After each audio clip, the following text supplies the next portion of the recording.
అందరికీ నమస్కారం అండి. ఈరోజు మనము ధనుసు రాశి వారి యొక్క జాతక ఫలితం తెలుసుకోబోతున్నాము. ధనుసు రాశి వారికి ఆగస్టు 26 అనగా బుధవారం నాడు వీరి యొక్క జాతక ఫలితం తెలుసుకోబోతున్నాం.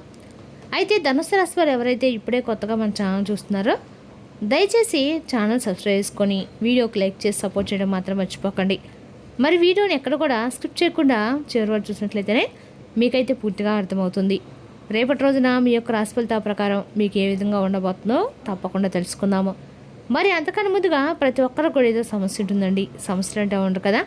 మరి ఆ సమస్యల పరిష్కారం కోసం ఎక్కడెక్కడికో వెళ్ళి జ్యోతిష్యం చెప్పించుకొని నిరాశ చెంది ఉంటే ఒకసారి మన గురుగారిని కాంటాక్ట్ అవ్వండి. సకల దేవత ఆశీస్సులతో జ్యోతిష్యబ్బను మన గురుగారు అఘోర తాంత్రివితో స్త్రీ పురుష వశకం చేస్తారు. ప్రత్యేకమైన పూజలు చేసి భార్యాభర్తల సమస్యలు, మానసిక సమస్యలు, ప్రేమ పెళ్లి సమస్యలు, విద్య, ఉద్యోగం, వ్యాపారం ఎటువంటి సమస్యలకైనా 100% పరిష్కారం చూపిస్తారండి. మన గురువు పేరు వచ్చి మురళీ ఆనందరాజు గారు. మీరు సంప్రదించిన ఫోన్ నెంబర్ 7057171356. చాలా నమ్మకమైన గురుగారు. సమస్య మీది పరిష్కారం మాత్రం ఖచ్చితంగా మన గురుగారి దగ్గర అయితే కలదండి. ఒక్కసారి నమ్మకంతో ప్రయత్నించండి. ఇక ఇప్పుడు ధనుసు రాశి యొక్క నక్షత్రాలు మూల 1-4 పాదాలు, పూర్వాషాఢ 1-4 పాదాలు, ఉత్తరాషాఢ 1 పదం వారు ఈ యొక్క ధనుసు రాశి పరిధిలోకి వస్తారు. ధనుసు రాశికి అధిపతి గురుడు. ఇక గ్రహబల ప్రకారం గురుడు అదృష్టము, జ్ఞానము, ఆర్థిక విషయాలు మంచి బలం ఇస్తాడు. బుధుడు ఉద్యోగ వ్యాపారాలు తెలివైన నిర్ణయాలకు సహకారం లభిస్తుంది. శుక్రుడు కుటుంబం, ప్రేమ సంబంధాలు సానుకూలతిస్తాడు. ఇక కుజుడు ధైర్యం, పట్టుదల పెరుగుతాయి. చంద్రుడు కొత్త ఆలోచనలు, భవిష్యత్తు ప్రణాళికకు అనుకూలతగా ఉంటాడు. శని కష్టాన్ని ఆలస్యంగా స్థిరమైన ఫలితం లభిస్తుంది. ఇక రేపు రోజున జాగ్రత్తల పరంగా అతి విశ్వాసంతో మాట ఇవ్వకండి. మీరు పూర్తి చేయగలిగే పనులకే హామీ ఇవ్వండి. డబ్బు విషయంలో తొందరపాటు మాత్రం వద్దు. పరిహార పరంగా బుధవారం గణపతిని భక్తితో ఆరాధించండి. ఓం గం గణపతి అనే మంత్ర జపం చేయండి. గణపతికి దుర్వాగడ్డి సమర్పించి శుభప్రదంగా భావిస్తారు. ఇక రేపు గణేష్ ఆరాధన ధనుసు రాశి వారికి అనుకూలంగా ఉంటుందండి. ప్రయాణాలు, కొత్త పనులు, కార్యసిద్ధిలో అడ్డంకులు తొలగాని వినాయకుడిని ప్రార్థించండి. ఇక రేపటి రోజున ప్రధానమైనటువంటి అంశంలో భాగంగా రేపటి రోజున వచ్చేటువంటి ఒక ఫోన్ కాల్ అనేది ఈ వార్త మీ దిశను పూర్తిగా మార్చేయబోతుంది. అయితే రేపటి రోజున వచ్చేటువంటి ఆ ఫోన్ కాల్ అనేది కేవలము ఒక సమాచారం కదండి. మీ కాలి కింద భూమిని కదిలించే ఒక నిజాన్ని, ఒక వార్తని రేపటి మీరు ఒక వ్యక్తి ద్వారా వినబోతున్నారు. అలాగే మీ గుండెలో తప్పకుండా అంటే ఒక ధైర్యం అనేది కూడా రేపటి రోజు మీరు ఏర్పడుతుంది. అయితే ఈ వార్తను మీ మనసుకు తప్పకుండా చాలా అంటే ఆనందకరమైనటువంటి రేపటి రోజున వార్తగా మీరు స్వీకరించబోతున్నారు. అలాగే మీ యొక్క సర్వస్వాన్ని ప్రశ్నించేటువంటి ఒక ఫోన్ కాల్ అనేది అసలు ఏంటి, ఆ ఫోన్ కాల్ ద్వారా మీరు ఎటువంటి శుభవార్తను రేపటి వినబోతున్నారు, ఆ వార్త మీ జీవితాన్ని ఎలా అస్తవ్యస్తం చేయబోతుంది. ఒక్క నిమిషం కూడా మీరు తప్పకుండా ఈ వార్తను వినడానికి, పూర్తిగా వినడానికి సిద్ధంగా ఉండండి. ముందు మీరు రేపటి రోజున వచ్చే వార్త ఎంత కష్టానైనా కానీ చిరునవ్వుతూ ఎదుర్కొంటారు. అది మీలో ఒక గొప్ప విషయం అండి. అలాగే మీరు చాలా అంటే చాలా ఫ్లెక్సిబుల్గా మాట్లాడేటువంటి వ్యక్తులు అనమాట. అంటే మీ మనసులో ఒక మాట ఉంటే ఆ మాటను ఎక్స్ప్రెస్ చేసే విధంగా సిద్ధంగా ఉంటారనమాట. అలాగే ఇటువంటి విషయాల్లో మీరు దిట్టంగా కూడా ఉంటారు. కానీ మీకు ఊహించినటువంటి మార్పులు అనేవి అస్సలు నచ్చవు. అంటే మీరు ప్రతిదానికి ఒక క్రమ పద్ధతి ప్రకారం కూడా జరగాలి, ముందుగా తెలియాలని చెప్పి అనుకుంటారు. అయితే అకస్మాత్తుగా ఏదైనా జరిగితే మానసిక స్థితి అనేది మీకు కొంచెం అదుపు తప్పుతుంది. అంటే మీరు బయటికి ధైర్యవంతంగా కనిపిస్తారు, కానీ లోపల మాత్రం చాలా భీతి చెందుతూ ఉంటారు. అయితే ఆ భయాన్ని రేపటి ఒక చిన్న ఫోన్ కాల్ పూర్తిగా భయపెట్టబోతుందండి.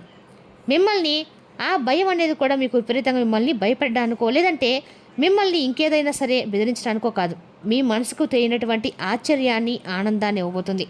అయితే గత కొన్ని రోజులుగా మీరు ఏదో ఒక ఆందోళన ఉండి ఉంటారండి. నా చుట్టూ ఏదో జరుగుతుంది, ఏదో జరగబోతుంది, ఏదో మారబోతుంది, ఒక అభిశకనం అనేది మీ మిమ్మల్ని వెంటాడుతుంటుంది. మీరు చేసే పనులు ఏకాగ్రత లోపించి ఉండవచ్చు. ఎవరినైతే బాగా నమ్మి బాధ్యతలు అప్పగించారో వారి యొక్క నమ్మకాన్ని పూర్తిగా వారు ఉమ్ము చేసుకుని ఉండవచ్చు. అయితే ఇప్పుడు మీరు ప్రశాంతంగా ఉన్నటువంటి ఈ యొక్క సమయంలో రేపటి మధ్యాహ్నం 2:30 తర్వాత ఆ ప్రశాంతత ఒక చిన్న తుఫాను కూడా మారబోతుందండి. అంటే ముందుగా ఒక నిశ్శబ్దం అనేది మీరు తప్పకుండా గమనిస్తారు. అయితే రేపటి రోజున కొంతమంది వ్యక్తులు ఏంటంటే మిమ్మల్ని టార్గెట్ చేయబోతున్నారు. ముఖ్యంగా ప్రతి విషయాన్ని కూడా రేపటి మీకు జరిగేటువంటి ప్రతి విషయాన్ని కూడా మీకు డీటెయిల్గా చెప్పాలనుకుంటున్నారండి. ముఖ్యంగా రేపటి మధ్యాహ్నం నుండి మీకు రాత్రి కావచ్చు ఒక ఫోన్ కాల్ అనేది రింగ్ అవుతుంది. ఆ కాల్ యొక్క జీవితంలో అత్యంత కీలకమైనటువంటి కాల్ అనమాట. మీరు ఎంతో నమ్మి అప్పగించినటువంటి పనికి సంబంధించింది. అంటే అవతల వైపు నుండి చెప్పేటువంటి ఆ వార్త ఏంటంటే మీరు దేనికోసమైతే ఇన్నాళ్ళు కష్టపడ్డారు, దేన్నైతే మీరు భవిష్యత్తులో అందా కూడా మంచి అంచనాకు వేసి ఊహించారో అది మీ చేతి నుండి పూర్తిగా చేజారిపోయేటువంటి ప్రమాదం కనిపిస్తుందని చెప్పి ఒక వార్త మీకు వినిపిస్తుంది. అయితే మీరు కొంచెం టెన్షన్ పడబోతున్నారు. అలాగే ఆ మాట మిమ్మల్ని గుండెల్లో ఉక్కిరి బిక్కిరి చేయబోతున్నా కూడా చెప్పాలి. అది మీకు ఉద్యోగానికి సంబంధించింది కావచ్చు, వ్యాపారానికి సంబంధించింది కావచ్చు, నష్టం గురించి కావచ్చు. ఇలా ఏదైనా సరే ఒక వ్యక్తి ఊహించినటువంటి ఒక చిన్న ప్రమాదం కూడా కావచ్చండి. అయితే అన్నింటా కూడా మీరు ధైర్యం చేసి ఆ వార్తను వింటారు. కానీ ఆ వార్త వినగానే మీకు కొంచెం అలసటగా కూడా అనిపిస్తుంది, ఒత్తిడిగా అనిపిస్తుంది. ఆ ఫోన్ కాల్ ద్వారా అసలు ఆ ఫోన్ కాల్ ఎందుకు లిస్ట్ చేశానా అనేటువంటి భావన కలుగుతుంది.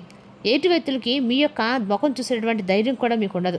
అలాగే ఆ విషయాన్ని దాచడము ఇప్పుడు మీకు సాధ్యం కాని పని. అలాగే మీరు ఆ వార్త విన్న తర్వాత మీ గొంతులో మాట కూడా రాదండి. సర్వాన్ని కూడా కోల్పోతారు. కేవలం డబ్బు లేదా వస్తువు కాదండి మీరు కోల్పోయింది, మీ యొక్క అస్తిత్వం అంటే నమ్మకాలను పూర్తిగా కోల్పోయారు. అలాగే మీ పనిలో ఉన్నటువంటి ఆశల్ని, అంచనాలని పూర్తిగా కోల్పోయిన ఒక ఫోన్ కాల్ అనమాట. అయితే నిరుత్సాహంతో ఉన్నటువంటి మీకు అప్పుడే మరొక ఫోన్ కాల్ అనేది వస్తుంది. తర్వాత మీరు ఒక్కసారిగా శూన్యంలోకి వెళ్ళిపోయినట్లుగా ఉన్నటువంటి కాసేపు నిశ్శబ్దం ఏర్పడుతుంది. మిమ్మల్ని భగవంతుని ఇచ్చేటువంటి ఒక వార్త అండి, అవకాశం. అలాగే మీ కుటుంబంలో చాలా ఆనందాన్ని కూడా ముందుకు మీ మనసుకి కొంచెం ఒత్తిడి అలాగే సంతోషాన్ని కలిగించే వార్త అని చెప్పుకోవాలి. దానిపిస్తారు మీ కుటుంబంలో ఆనందం కూడా ఇచ్చినటువంటి వార్త. ఒక వ్యక్తి ద్వారా ఎప్పుడు మీ జీవితం పూర్తిగా మారబోతుంది. అంటే వారి సలహా కావచ్చు, లేదంటే దీనికి సంబంధించినటువంటి మీరు డీలా పడిపోవాల్సిన అవసరం లేదు, మీకు ఒక పెద్ద నష్టం ఏం జరగలేదు, నేను ఉన్నాను, నా సలహాను పాటించని చెప్పి ఏదో ఒక సలహా ఇవ్వడమో, లేదంటే డబ్బుకు సంబంధించినటువంటి అయితే డబ్బుకు ఏదైనా సహాయం అందించడము, కానీ ఏదైతే బంధాలు కానీ మధ్య ఏదైనా అభిప్రాయ భేదాలు ఏర్పడితే దాని గురించి ఒక సలహా, మంచి విశ్లేషణ అందివ్వడమో ఏదైనా సరే రేపటి జరుగుతుందన్నమాట. తద్వారా మీరు మరలా వెంటనే కోలుకుంటారు. అలాగే మీ జీవితం కూడా రేపటి రోజుని ఇక్కడికే ఆగిపోవాలని చెప్పి తెలుసుకుంటారు. ఒత్తిడి నుండి పూర్తిగా ప్రశాంతత పొందుతారు. ఈ విధంగా కాస్త మిమ్మల్ని రేపటి రోజున ఒత్తిడికి గురి అయ్యేటువంటి ఒక ఫోన్ కాల్, అలాగే తిరిగి మరలా ఆనందం గురి చేసే విధంగా ఫోన్ కాల్ అనేది మీ జీవితంలో చాలా ఆశ్చర్యాన్ని ఇవ్వబోతుంది. అలాగే మీ యొక్క నమ్మకాన్ని తిరిగి మరలా మీరు నిలబెట్టుకునేటువంటి సమయం అనే చెప్పుకోవాలి. మిమ్మల్ని మోసం చేసేటువంటి వ్యక్తులకి గుణపాఠం కూడా మీరు రేపటి రోజున తెలియజేయబోతున్నారు. అయితే ఇది ఒక ఎమోషనల్ అటాక్ అనమాట. మీరు ఏదైతే దేన్నైతే నమ్మారో, దేన్నైతే ప్రతిగా ప్రేమిస్తారో దానికి ఏదైనా కానీ మీరు ప్రాణం పెట్టేటువంటి విలువైనవి ఇస్తారు. ఆ విషయం ఎదుటి వ్యక్తులు కూడా తెలుసుకొని మిమ్మల్ని చాలా చులకనగా చూస్తూ ఉన్నారని చెప్పుకోవాలండి. అది మీ యొక్క బలహీనత కూడా భావిస్తారు. అయితే ఇక్కడ భగవంతుని యొక్క పరీక్ష అనేది కూడా రేపు మిమ్మల్ని విజేతగా నిలబెట్టబోతుంది. గ్రహస్థితి ఏ విధంగా అయితే మిమ్మల్ని రాహువు అలాగే చంద్రుడు పరాకాష్ఠ స్థితిలో ఉండటం వల్ల మీ యొక్క ఊహించిన వార్తలు మీరు రేపటి వినటము, అలాగే ఫోన్ కాల్స్ లేదా మెసేజ్ రూపంలో మీరు రేపటి లాంటివి వినటము కొంచెం జరుగుతుందన్నమాట. తిరిగి మరలా ఆ వార్త మీ మనసుకు ప్రశాంతంగా అయిపోయినటువంటి తిరిగి మరలా మిమ్మల్ని మానసిక పరంగా కొంచెం ప్రశాంతత అందివ్వటం కూడా రేపటి రోజు జరగబోతుందండి. ఇదంతా యాదృచ్ఛికంగా అయితే జరగలేదండి. ఇదంతా గ్రహాల యొక్క కలయిక వల్ల జరిగినాయి. కొంచెం మిమ్మల్ని ఒత్తిడికి గురి చేయడం, అలాగే తిరిగి మరలా ప్రశాంతత అందివ్వడం కూడా జరుగుతుంది. అయితే రేపటి మీరు సురక్షితంగా కూడా రేపటి పొందబోతున్నారు. అలాగే గ్రహస్థితి మీ యొక్క రేపటి అన్ని రకాల కూడా విషయాల్ని తెలియపరుస్తుంది. అలాగే మీరు ఏది కోల్పోతున్నారు, ఏది కోల్పోకుండా ఉండాలి, కోల్పోకుండా అంటే మీరు ఏం చేయాలి, నడుచుకోవాలి, ఇటువంటి విషయాలన్నీ కూడా వివరంగా తెలుసుకుందాం. ఒక అవగాహన కూడా మీ గ్రహస్థితిని నేర్పించబోతుంది. అలాగే మీ జీవితంలో రేపటి రోజున జరిగేది అత్యంత కఠినమైనటువంటి వార్త. రేపటి రోజు మీరు కొంచెం ఈ విషయంలో తాలూకా విషయంలో అయితే మరలా ప్రశాంతత పొందుతారు. ఆర్థికంగా రేపటి మీరు సంక్షోభాన్ని కూడా ఎదుర్కోవాల్సి ఉంటుంది. అన్నిటికంటే మించి మీరు ఎవరినైతే మీ యొక్క బలం అని చెప్పి నమ్మారో వారి మీద ఉన్నటువంటి నమ్మకం రేపటి మీరు పూర్తిగా చల్లిపోతుంది. మీరు కష్టపడి నిర్మించినటువంటి ప్రతిష్ట ఒక్కసారిగా తలకిందనేటువంటి ప్రమాదాలు కూడా ఉన్నాయి. అయితే రేపటి ఒక ఫోన్ని పక్కన పెట్టేసే ముందు మీరు అలాగే ఫోన్ వచ్చినటువంటి ప్రతిసారి కూడా సుదీర్ఘమైనటువంటి ఆలోచనలోకి వెళ్ళబోతున్నారు. ఎందుకంటే ప్రతిసారి ఇదే వార్త వస్తుందేమో అనే ఒక భయం అనేది మిమ్మల్ని వెంటాడుతుంది అనమాట. ఒక శ్వాసను కూడా మీరు రేపటి తీసుకుంటారు. ఏ వార్త వచ్చినా సరే వెంటనే రియాక్ట్ అవ్వకండి. ఒక గంట సమయం తీసుకోండి. వీలైతే రేపటి హనుమాన్ చాలీసా అవ్వండి, అలాగే వినండి. మీ కష్టాలు పూర్తిగా తొలగిపోయి కొంచెం ధైర్యాన్ని ఇస్తాయి. ఏదైనా చెడు వార్త వస్తే దాన్ని మీ మనసులో అణిచివేయడం గురించి అణిచివేసుకోకుండా ఒక నమ్మకమైనటువంటి వ్యక్తితో తిరిగి మరలా మీకు పరిచయం అనేది కూడా ఉపయోగపడుతుంది. రేపటి మీరు కష్టం కూడా మీ జీవితానికి కొత్త దారులు తెరుచుకునే రోజు. చాలా కాలంగా ఒకే విషయంపై ప్రయత్నిస్తున్న వారికి ఊహించిన చోట నుంచి అవకాశం కూడా వస్తుంది. ఆర్థికంగా మెరుగుదల కనబడుతుంది. ఉద్యోగంలో బాధ్యత పెరిగినా దాంతోపాటు గౌరవం కూడా పెరుగుతుంది. మీ అదృష్టాన్ని మాత్రమే నమ్మకుండా మీ యొక్క ప్రయత్న రోజు రేపటి రోజు కొనసాగిస్తే రేపటి రోజు మొదలయ్యే మార్పు రాబోయే రోజులో మంచి ఫలితాన్ని ఇస్తుంది. మరి తెలుస్తాక అండి ధనుసు రాశి వరకు జాతక ఫలితాలు. తిరిగి రేపు మరి వీటితో మళ్ళీ కలుసుకుందాం. Thank you for watching.